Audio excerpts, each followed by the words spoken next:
जयन्ते मंगलाकाले भद्रकाले कपालिनी। दोस्तों नमस्कार। तो कुंभ राशि वाले मेरे मित्रों, कैसे हैं आप लोग? उम्मीद करते हैं माता रानी की कृपा और आशीर्वाद से अच्छे ही होंगे।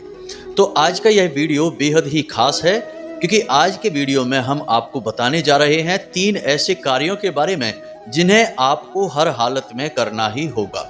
यदि आप इन 3 कार्यों को नहीं करेंगे, इनके बारे में जानकारी आपको नहीं है, तो फिर आप चाहे कितनी ही पूजा पाठ करिए, भगवान की भक्ति करिए, मेहनत करिए, संघर्ष करिए, दिमाग लगाइए, पैसा लगाइए, हर जगह आपको केवल एक ही चीज मिलेगी और वह है बड़ी असफलता। पैसा अटक जाएगा, रिश्ते नातों में मनमुटाव रहेगा और भगवान की भक्ति का भी आपको कोई भी फल प्राप्त नहीं होगा। तो अब आपके मन में यह प्रश्न उठ रहा होगा कि आखिर ऐसे कौन से 3 काम हैं जिनके बारे में अब तक आपको किसी ने बताया नहीं है, आपको पता भी नहीं है। तो हम आपको बताएं कि ये 3 काम कोई उपाय नहीं है। उपाय तो आप वैसे ही बहुत सारे करते रहते हैं, लेकिन इन उपायों का आपको कोई लाभ प्राप्त नहीं हुआ है। जबकि आप अक्सर ये देखते हैं कि जिन्होंने आपको ये उपाय बताया है, उन्होंने जब इस उपाय को किया तो इन्हें खूब लाभ प्राप्त हो गया। या आप देख रहे हैं कि आपके आसपास यदि कोई इन उपायों को कर रहा है और उसे लाभ भी प्राप्त हो रहा है, लेकिन जब आप उन उपायों को करने जाते हैं तो आपको लाभ प्राप्त नहीं हो रहा है। तो कारण इसका क्या है? इसका कारण है ये 3 काम जो आप नहीं कर रहे हैं, या फिर इन 3 में से कोई एकाध कार्य के बारे में किसी ने आपको बता दिया है तो आप कर भी रहे हैं तो ठीक तरह से नहीं कर रहे हैं। तो बस अब आपके सारे सवालों के जवाब इस वीडियो के माध्यम से आपको मिलेंगे। वीडियो पूरा देखना है आपको, और हम आपको वीडियो के अंत में एक ऐसी प्राचीन गुप्त महाविद्या के बारे में बताएंगे जिसके सीधे सीधे साक्ष्य और प्रमाण हमारे आसपास इस संसार में मौजूद हैं। यदि आप उस विद्या का सही तरीके से पालन करते हैं तो आप जो भी चीज चाहते हैं, जो भी कुछ चाहते हैं इस संसार में आपको मिले, वह आपको मिल जाएगा। अब एक और विशेष बात कि इस विद्या को गुप्त क्यों रखा गया है, इसके बारे में किसी को पता क्यों नहीं है, बताया क्यों नहीं जाता है। केवल साधक ही इस विद्या के बारे में क्यों जान पाते हैं। गुरुओं के माध्यम से यह विद्या दी जाती है। ऐसा इसलिए है क्योंकि इस विद्या का प्रयोग जो भी इंसान करेगा, वह जो भी कुछ चाहेगा उसे यह ब्रह्मांड, या यूं कहें कि ब्रह्म या ईश्वर दे देंगे। अब फिर चाहे वह नकारात्मक चीज हो चाहे सकारात्मक चीज हो, उसे वह चीज मिल जाएगी। तो कहीं इस विद्या का दुरुपयोग ना हो जाए, इस वजह से इस विद्या को गुप्त रखा गया है। केवल साधकों को यह विद्या प्राप्त होती है, वह भी अपने गुरु के माध्यम से। जी हाँ मित्रों, तो आज हम आपको उसी विद्या के बारे में बताने जा रहे हैं, लेकिन आपसे हम फिर भी यही निवेदन करेंगे कि इस विद्या को ठीक तरह से आजमाएं और इसका दुरुपयोग ना करें। यह बहुत ही शक्तिशाली विद्या है। तो चलिए आज के इस बेहद ही ज्ञानवर्धक वीडियो की शुरुआत करते हैं, लेकिन इससे पहले हम चाहेंगे कि आप माता रानी के लिए आभार अवश्य व्यक्त करें। कमेंट बॉक्स में लिखें जय मां बगलामुखी। एक बार नहीं 3 बार लिखें, माता रानी की आपको विशेष कृपा और आशीर्वाद प्राप्त होगा। तो चलिए मित्रों शुरू करते हैं और आपको बताते हैं कि कौन से हैं वो 3 काम जो आपको जरूर करने हैं, हर हालत में करने हैं, वरना जिंदगी में कुछ भी नहीं मिलेगा सिवाय दुख और तकलीफों के। तो ध्यान से सुनें। सबसे पहला है आपकी कुल देवी या देवता। जी हाँ मित्रों, अब आपने इसके बारे में पहले अवश्य सुना ही होगा, क्योंकि आजकल यह बहुत चल रहा है कि कुल देवी या देवता की पूजा करो, उनके नाम से दीपक जलाओ, घर की दहलीज पर, मुख्य दरवाजे पर दीपक जलाओ। ये सब चीज अपनी जगह ठीक है, लेकिन आप नाम से ही देखो, कुल देवी आपके कुल के पालनहार हैं, आपके कुल की रक्षा करने वाली हैं। अब आपको उनके बारे में पता ही नहीं है। बहुत सारे लोग ऐसे हैं जिन्हें हम कुल देवी के बारे में, देवता के बारे में बताते हैं तो वो कहते हैं गुरुजी हमें अपने कुल देवी या देवता के बारे में कुछ भी पता ही नहीं है। आज की इस भागदौड़ भरी दुनिया में लोग इन सब बातों पर ना तो ज्यादा विश्वास रखते हैं और ना ही इन चीजों में लोगों का अब इंटरेस्ट बचा है। लेकिन इसका नतीजा यह हो रहा है कि लोग हासिल तो सब कुछ कर ले रहे हैं, गाड़ी ले ली है, घर ले लिया है, जमीन है, मोबाइल है, सब कुछ है, पैसा भी है, लेकिन शांति सुकून नहीं है, मन को चैन नहीं है। लोगों को तमाम सुख सुविधाएं होते हुए भी दवाई खा के नींद आ रही है। तो ऐसा इसलिए है क्योंकि चित्त में बेचैनी है। तो अब हम आपको बताते हैं कि आपको क्या करना है। पहली चीज कि कहीं से भी कैसे भी करके पता लगाइए आपकी कुल देवी या देवता कौन है। केवल एक दीपक लगा देने से काम नहीं चल जाएगा। ठीक है, यदि कुलदेवी की कृपा आपके ऊपर कम हो चुकी है, आप दीपक जलाने लगे हैं, तो कुलदेवी आपके ऊपर कृपा करनी शुरू कर देंगी, लेकिन तब भी यह कुछ समय का समाधान है, जीवन भर का समाधान नहीं है। आपको अपने कुलदेवी या देवता को पूजना ही पड़ेगा। तो पता लगाइए कि कौन है आपकी कुलदेवी या देवता। अपने घर के बड़े बुजुर्गों से पूछिए, अपने गांव में जाइए, गांव के लोगों से बात करिए, अपने आसपास के जो आपके ब्राह्मण हैं, पंडित हैं, उनसे, जो ज्ञानी जन हैं, उनसे आप सलाह मशवरा कीजिए। कैसे भी करके अपने कुल देवी या देवता के बारे में जानकारी अवश्य निकालिए और उनके धाम पर जाइए, क्योंकि जो भी आपकी कुल देवी या देवता होंगे उनका कहीं ना कहीं एक विशेष धाम होगा। जगह का महत्व होता है, स्थान पर दैवी शक्तियां होती हैं और उन दैवी शक्तियों का लाभ उस स्थान पर जाकर ही मिलता है। नहीं तो लोग क्यों वैष्णो देवी जा रहे हैं, क्यों अमरनाथ जा रहे हैं, क्यों केदारनाथ जा रहे हैं? घर पर बैठकर ही पूजा कर लेना उनकी। तो स्थान का महत्व होता है। तो कुल देवी के धाम पर जाइए और वहां पर जाकर विशेष विधि विधान के साथ पूजा पाठ करिए और उस धाम से जुड़ जाइए, नियमित वहां पर जाइए। फिर देखिए दोस्तों, यकीन करिए कि हमने कई लोगों के जीवन को इस तरह बदलते देखा है जैसे कि उनके जीवन में कोई बड़ा चमत्कार हो गया हो। जहां उनके जीवन में लाखों का कर्जा, दुनिया भर की परेशानी थी, लेकिन जैसे ही उन्होंने अपनी कुल देवी के धाम पर जाना शुरू किया, स्थान से जुड़ गए, उनके जीवन से समस्याएं ऐसे गायब हो गई जैसे कि कभी थी ही नहीं। यह छोटी बात नहीं है, बहुत बड़ी बात है। इसे आप गंभीरता से लीजिए, सीरियसली लीजिए। पहली बात यह हो गई। अब दूसरी बात के बारे में बात करते हैं दोस्तों। दूसरी बात है ग्रहों की स्थिति। अब ग्रहों का हमारे जीवन पर बहुत गहरा प्रभाव होता है, बहुत अधिक प्रभाव होता है। ग्रहों की चाल से, ग्रहों के प्रभाव से कोई बच नहीं सकता है। लेकिन दोस्तों आजकल क्या है कि आधुनिकता और विज्ञान के युग के नाम पर इन चीजों को बहुत हल्के में लिया जाता है। कुछ मूर्ख और अधर्मी लोग तो इन चीजों का मजाक भी उड़ाते हैं। जैसे कि शनि की बात करें तो कोई कहेगा शनि इतना बड़ा ग्रह है, क्या वह हमारे ऊपर आ जाएगा, पृथ्वी पर आ जाएगा तो वह कुचल डालेगा, यह कैसे हो सकता है? ये मूर्ख लोग हैं। इन्होंने ना तो कभी शास्त्र पढ़े हैं और ना ही इन्हें धर्म का जरा भी ज्ञान है। हमारे हिंदू धर्म में जिन ग्रहों की बात की जा रही है वे पिंड नहीं है, वे उन ग्रहों की ऊर्जाएं हैं। असल में देवी देवता हैं। ग्रहों का जो स्वरूप है वह ऊर्जा स्वरूप है, भौतिक स्वरूप नहीं है। हम भौतिक स्वरूप की बात ही नहीं कर रहे हैं, हम यहाँ पर ऊर्जा स्वरूप की बात कर रहे हैं। जैसे हनुमान जी हैं, तो हनुमान जी की मूर्ति की हम पूजा अवश्य करते हैं, लेकिन वह हनुमान जी की मूर्ति है, हनुमान जी नहीं है। हनुमान जी तो एक परम ऊर्जा है जो सब जगह विद्यमान है। तो हनुमान जी का ध्यान आप किसी गुफा में बैठकर बिना मूर्ति के भी करेंगे तब भी हनुमान जी आपसे प्रसन्न हो जाएंगे, क्योंकि आप हनुमान जी की ऊर्जा का ध्यान कर रहे हैं। मूर्ति का आप ध्यान करें या ना करें, उसी प्रकार आप ग्रह की ऊर्जा को साधने की कोशिश कर रहे हैं। आप उस पिंड के बारे में विचार करें या ना करें, शनि ग्रह कैसा दिखता है, कैसा उसका आकार प्रकार है, इससे आपको कोई लेना देना नहीं है। आप तो शनि ग्रह की ऊर्जा के बारे में बात कर रहे हैं। और हमारी सनातनी परंपरा में सारी बातें बहुत ही वैज्ञानिक हैं और एनर्जी लेवल पर कार्य करती हैं। अब एक छोटा सा उदाहरण आप समझिए कि एक मोबाइल है जो आपके बगल से रखा है और अचानक कोई जब उस पर कॉल करता है तो वह बजना शुरू हो जाता है और आप उससे बात कर लेते हैं। लेकिन क्या उस मोबाइल से कोई तार जुड़ा है, कोई वायरिंग है वहां पर? नहीं है। लेकिन फिर भी मोबाइल ने आपकी उस इंसान से बात करा दी। कैसे?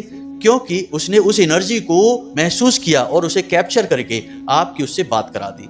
तो मोबाइल एनर्जी को समझता है और उस एनर्जी को यूज करके आपको टेक्निकल बना देता है, हजारों लाखों किलोमीटर दूर बैठे इंसान से आपकी बात करा देता है। तो ये ऊर्जा जो है, इसे हमारे हिंदू धर्म में बहुत प्राचीन काल से ही समझा गया है। इस विषय को बहुत गहराई से भी समझाया जा सकता है, लेकिन वीडियो बहुत लंबा हो जाएगा। फिलहाल आप यह समझिए कि आप कुंभ राशि के जातकों के राशि स्वामी शनि हैं और आप शनि के द्वारा बनाए गए नियमों का पालन नहीं करेंगे, आप दुखी रहेंगे। तो शनि के स्वभाव को समझिए। शनि कौन है? शनि है न्याय के देवता, कर्म के देवता, दंडाधिकारी। यानी आपने जो गलती कर दी उसका दंड देंगे ही देंगे। और सबसे बड़ी बात, एक कठोर शिक्षक। यानी आपने आलस किया, आपकी पिटाई होगी। यानी आपने कोई गलती की, आपकी पिटाई होगी, मतलब कि आपको दंड मिलेगा, सजा मिलेगी। तो अब शनि के बनाए हुए नियम क्या है? बड़े ही सरल नियम है, छोटे छोटे से नियम है। पहला कि झूठ नहीं बोलना है। जब तक कि बहुत बुरी स्थिति ना हो झूठ ना बोलें, ब्याज का धंधा ना करें, दलाली का काम ना करें, किसी गरीब मजदूर असहाय को ना सताएं, पैसे का दुरुपयोग ना करें, अनावश्यक चीजों को अपने घर में इकट्ठा ना करें। 1 जोड़ी 2 जोड़ी जूते रखें, 10 जोड़ी 8 जोड़ी 4 जोड़ी जूते घर पे रखने की जरूरत नहीं है। बेफजूल में किसी से ना तो कर्जा लें और ना ही कर्जा दें। हमेशा सत्यवादी बनकर रहें, न्याय के मार्ग पर चलें, सत्य के मार्ग पर चलें, बस यही तो है। अब एक सबसे बड़ी बात कि आप कैसे पहचानेंगे कि आप जो कार्य करने जा रहे हैं यह शनि देव के अनुकूल है या प्रतिकूल है? तो इसका सबसे बड़ा उदाहरण हम आपको बता देते हैं कि आप जब कोई कार्य करने चलते हैं तो ठंडे दिमाग से विचार करके देखिए, आपके मन से, आपकी अंतरात्मा से एक आवाज आती है कि यह कार्य सही है या गलत है। मानकर चलिए कि किसी ने आपको कुछ रुपए रखने के लिए दिए और मान लो कि 10,000 रुपए दिए, और आप जब उसे रुपए वापस कर रहे हैं तो उसमें से 500 रुपए आपने निकाल लिए और आपने 10,000 रुपए उसको 10,000 बोलकर ही वापस कर दिए। उसने भी बिना गिने रुपए अपनी जेब में रख लिए। अब आपके अंदर जो आपकी आत्मा है वह आपको इस बात के लिए बोल रही है कि यह कार्य आपने जो किया यह गलत है, यह अच्छा कार्य नहीं है। यह आपकी अंतरात्मा की आवाज है। अब आप अगर जानबूझकर इस गलती को कर देंगे तो शनिदेव आपको इसकी सजा देंगे, और यदि आप नहीं करेंगे, ईमानदारी से सारे पैसे वापस कर देंगे, तो शनिदेव आपसे प्रसन्न हो जाएंगे। बहुत ही सरल नियम है, बस इस नियम को आपको मानना होगा। अब यदि आप शनिदेव के बनाए हुए नियम नहीं मानते हैं, फिर आप शनिदेव के उपाय करने लगते हैं। किसी ने बता दिया, हमने ही बता दिया कि आप छाया दान करिए, दीपक जलाइए, ओम शम शनिश्चराय नमः इस मंत्र का जाप करिए, कुछ भी नहीं होगा। क्योंकि नियम तोड़कर यदि आप चलेंगे सजा मिलेगी ही मिलेगी। नियम यानी कि कर्म, और कर्म से हर इंसान बंधा हुआ है। यहाँ तक कि भगवान भी जब इस धरती लोक पर आए तो कर्म के बंधन से वो भी मुक्त नहीं हो सके। जब बाली का वध किया प्रभु श्री राम ने छुपकर, तो जब कृष्ण रूप में वे फिर से आए इस धरती पर तो उनकी भी हत्या छुपकर ही किसी ने कर दी, और वह पिछले जन्म का बाली था। जी हाँ मित्रों, यह कर्म था जिसका फल उन्हें भोगना ही था। किसको? भगवान श्री हरि विष्णु को, स्वयं नारायण को भी कर्म के बंधन से मुक्ति नहीं प्राप्त हो सकी, तो हम और आप क्या हैं? तो कर्म को समझिए, बस यही शनिदेव से और उनके क्रोध से आपको बचाएगा।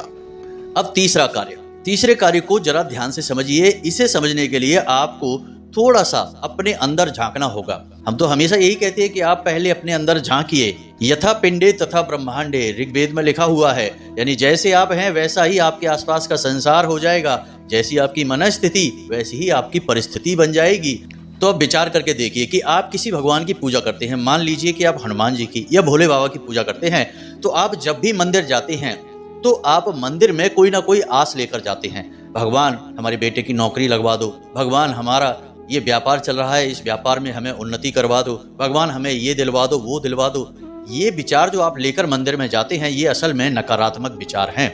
और आप मंदिर में जहां जा रहे हैं वहां भगवान की शुद्ध सकारात्मक ऊर्जा निवास करती है, और आप नकारात्मक विचार यानी इस भौतिकवादी संसार में लिप्त होकर उस अभौतिक संसार में प्रवेश करना चाहते हैं, यानी भगवान की ऊर्जा को हासिल करना चाहते हैं। उनके धाम में जाकर यह संभव नहीं है, खाली हाथ वापस आना होगा। यह बिल्कुल वैसा ही है जैसे कि बर्तन को उल्टा करके, कोई कटोरा है, आप उसे उल्टा करके मंदिर में जा रहे हैं कि भगवान इस कटोरे को पूरा भर दो, तो पहले कटोरा सीधा तो करो। आपने कटोरा उल्टा कर रखा है, भगवान कृपा देंगे भी तो वह आसपास से निकल जाएगी, आपके हाथ नहीं आएगी। आपने नकारात्मक गतिविधि अपना ली है अपने जीवन में। तो अब आपको क्या करना है? आपने बहुत ही सुंदर सी एक लाइन है जो हमेशा सुनी होगी कि भगवान से क्या मांगना है, वे तो अंतर्यामी है, वे सब कुछ जानते हैं। तो जब वो अंतर्यामी हैं तो क्या वे आपके मन की गति को, आपके मन की विचारों को नहीं समझ पा रहे हैं? स्थिति को नहीं समझ पाएंगे। आपको मंदिर में जाना है निर्विचार होकर, कोई मांग नहीं है, कोई विचार नहीं है, बस दर्शन की अभिलाषा है। इसी को मन में रखते हुए जाना है, प्रभु के दर्शन करना है। बस सीधे जाइए, मंदिर में प्रवेश करिए, भगवान के दर्शन करिए, ध्यान करिए, उनकी मन ही मन पूजा और आराधना करिए। जी हाँ मित्रों, आप क्या भगवान को चढ़ा रहे हैं, कौन सा चालीसा, कौन सी आरती, कौन सा मंत्र, कुछ भी करें या ना करें, लेकिन मानसिक पूजा का महत्व सबसे अधिक होता है। तो आप मन ही मन भगवान के दर्शन करने की कोशिश करें, उनसे जुड़ने की कोशिश करें। अब कुछ लोगों को हमने देखा कि वे भगवान के मंदिर में जाकर और कुर्सियां डालकर गप्पे हाँकने लगते हैं। 2-2 घंटे तक मंदिर में बैठे हैं, भगवान के दर्शन नहीं कर रहे हैं, भगवान की ओर उनका ध्यान ही नहीं है, और वहां पर बैठकर गप्पे चल रही हैं। 2-2 घंटे तक भगवान के स्थान पर बैठकर आ जाते हैं। क्या यह मंदिर जाना है? कुछ लोगों को हमने देखा कि वे मंदिर में जा रहे हैं और भगवान पर ही कब्जा जमा रहे हैं, और घेर कर बैठ जाते हैं भगवान की मूर्ति के सामने, किसी और को दर्शन ही नहीं करने देते, किसी और को भगवान के चरण स्पर्श ही नहीं करने दे रहे हैं, घुसने ही नहीं दे रहे हैं। यह भी गलत है। आप जाइए मंदिर में और एकांत में बैठ जाइए, चाहे भगवान की मूर्ति के दर्शन हो या ना हो, आप मानसिक तौर पर दर्शन करने की कोशिश करिए, ध्यान लगाने की कोशिश करिए और भगवान की ऊर्जा से जुड़ने की कोशिश करिए।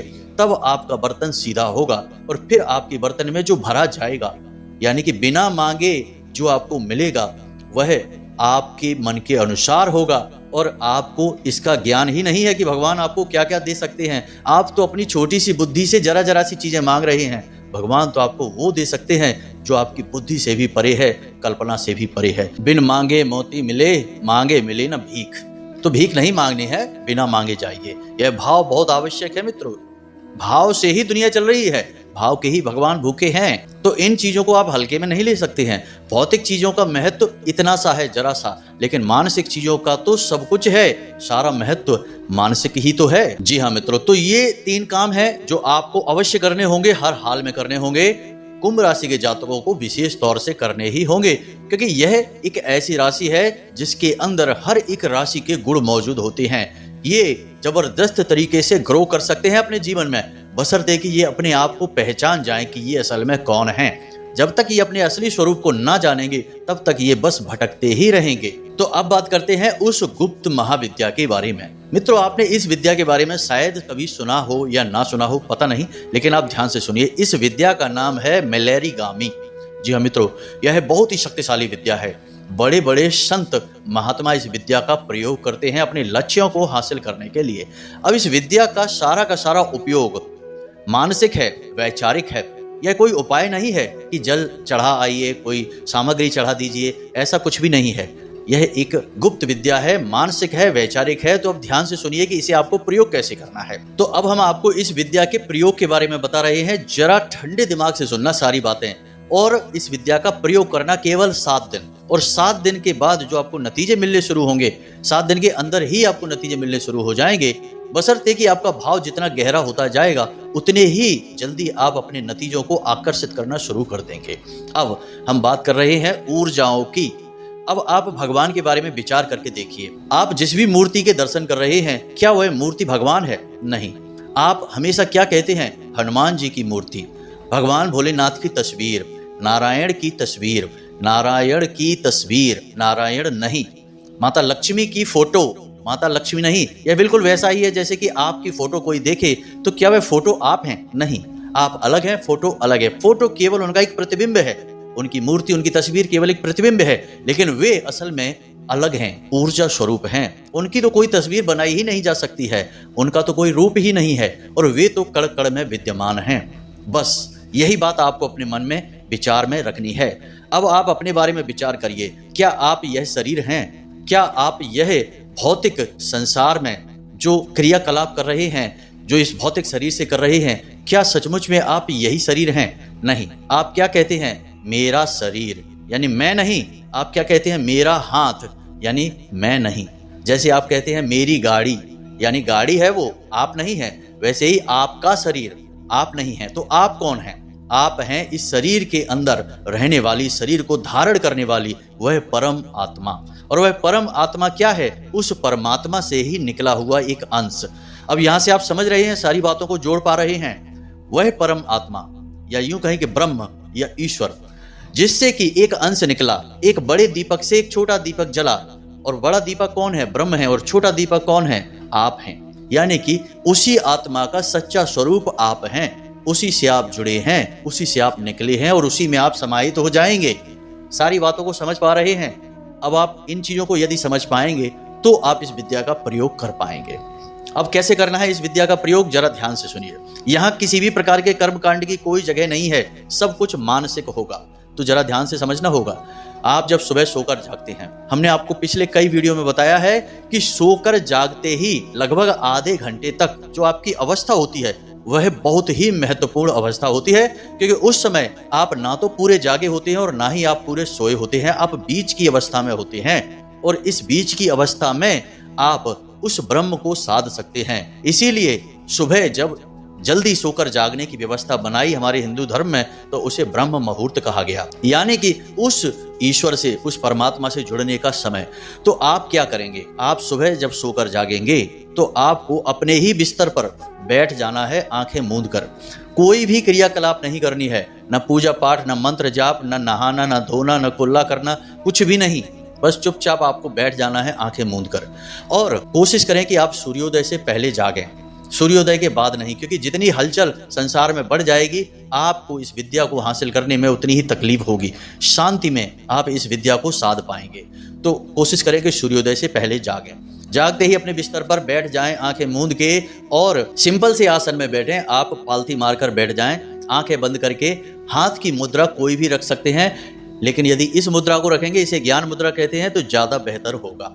आप ज्ञान मुद्रा बनाएं, और बैठ जाएं और मन ही मन अपने उस स्वरूप को याद करने की कोशिश करें कि आप यह शरीर नहीं हैं, आप आत्मा हैं, आप उस परम आत्मा से निकले हुए उसी का एक अंश हैं। जब आप यह विचार मन में लेकर आएंगे तो आपको यह संसार झूठा लगने लगेगा। इसकी समस्याएं आपकी समस्याएं नहीं होगी, आपके शरीर की समस्याएं होंगी।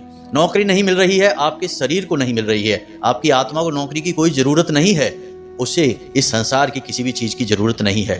तो आप जब इस रूप को अपने याद करने की कोशिश करेंगे तो इसे कहते हैं स्व का बोध होना, खुद का ज्ञान होना। आपको यह याद करना है। कुछ देर तक आपको अपने मन में यह विचार लेकर आने हैं कि आप यह शरीर नहीं हैं, आप तो परम आत्मा से निकली हुई एक आत्मा है जो हमेशा अजर अमर है और उसे दुनिया की कोई समस्या किसी भी प्रकार से पीड़ित नहीं कर सकती है। इन विचारों को आपको अपने मन में लगातार दोहराते रहना है कि आप ईश्वर का ही एक अंश हैं। अहम ब्रह्मास्मि हमारे वेदों में लिखा हुआ है, शिवोहम यानी शिव ही हम हैं। ये सारे श्लोक क्यों हैं, ये सारी बातें क्यों कही गई हैं? ये इसीलिए है कि जो ईश्वर है वही हम हैं, उसी का हम अंश हैं। बस इन बातों को आपको ठंडे दिमाग से विचार करते रहना है, इसे अपने दिमाग में घुमाते रहना है। अब दूसरा, कुछ समय के बाद आपको कहना है कि हे प्रभु, आपने हमें जो भी कुछ दिया है उस सब के लिए धन्यवाद। यानी कि अब आभार व्यक्त करना है, ईश्वर को धन्यवाद देना है। हर बात के लिए धन्यवाद दीजिए, छोटी से छोटी चीजों के लिए धन्यवाद। ईश्वर ने आपको सांसें दी हैं, जीवन दिया है, स्वस्थ शरीर दिया है, घर संसार दिया है, रिश्ते नाते दिए हैं। सब कुछ जो कुछ ईश्वर ने दिया है उसके लिए उसे धन्यवाद दीजिए। यह बहुत आवश्यक है। जब आप ऐसा करते हैं तो आप एक कदम और आगे बढ़ जाते हैं उस ब्रह्म से जुड़ने के लिए, और उसी ब्रह्म से ही तो आपको जुड़ना है। वहीं से तो सारी चीजें आ रही हैं। इस संसार में तो ये भौतिक चीजों का तो कोई अस्तित्व ही नहीं है। यहाँ तो चीजें बनती बिगड़ती रहती हैं, लेकिन उस ब्रह्म से जो चीजें आती हैं वे इस भौतिक संसार की हर एक चीज को आकर्षित कर सकती हैं। तो आप एक कदम और आगे बढ़ जाएंगे। उसके बाद कुछ देर तक आप जब धन्यवाद देंगे, सच्चे मन से धन्यवाद देना है, और धन्यवाद देते समय बहुत प्रसन्नचित्त आपको महसूस करना है। कुछ समय के लिए आपको ऐसा लगेगा कि आप एक ड्रामा कर रहे हैं, लेकिन कुछ समय के बाद ये भाव आपके सचमुच में बन जाएंगे, और जब ये आपके भाव सचमुच में बन जाएंगे तब आपको इसके परिणाम मिलने शुरू हो जाएंगे। जी हाँ मित्रों, अब तीसरा, आपको जो भी कुछ चाहिए उसकी आप कल्पना करिए, मांगिए मत।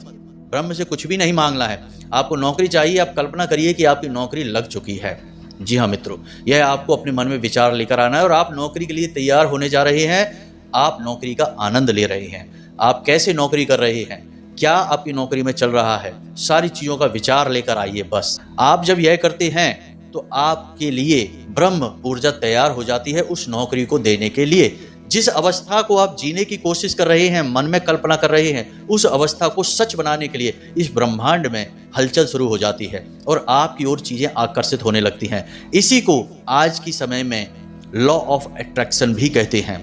आपने वह कहावत तो सुनी ही होगी कि जब आप सच्चे दिल से कोई भी चीज की मांग करते हैं तो यह पूरा का पूरा ब्रह्मांड आपको वह चीज दिलाने की कोशिश करने लगता है। ये सारी चीजें कहीं ना कहीं एक ही चीज की ओर इशारा करती हैं कि हमें जो भी कुछ चाहिए वह उस ब्रह्म के पास है, बस हम उससे जुड़ नहीं पा रहे हैं और हम उससे ले नहीं पा रहे हैं।